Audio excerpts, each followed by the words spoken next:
రక్షకుడు ఎందుకు దిగి వచ్చినాడంటే చీకట్లో ఉన్న నిన్ను వెలుగులోనికి నడిపించడానికి, మహిమ ఆయన మాత్రమే పొందడానికి, నీ మూలముగా ఘనత ఆయన పొందడానికి ఆయన నేడు దిగి వచ్చి ఉన్నాడు.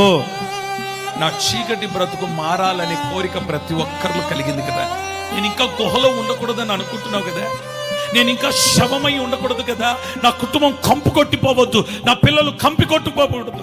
కొన్ని కుటుంబాలకు వెళ్తే ఏమండి, ఆ ఇంటి పేరెత్తిన భయం, వాళ్ళని పలకరిద్దామన్నా ఏమండి ధైర్యం సరిపోదు. ఎందుకనంటే ఆ కుటుంబ పరిస్థితులు అలాగున్నాయి. ఈ రాత్రి ప్రభు నీతో చెప్తున్నాడు, ఈ మాట రాసుకుని వెళ్ళండి, ఓడిన చోట నీవు గెలవబోతున్నావు. చీకట్లో ఉన్న నిన్ను వెలుగులోనికి దేవుడు నడిపించబోతున్నాడు.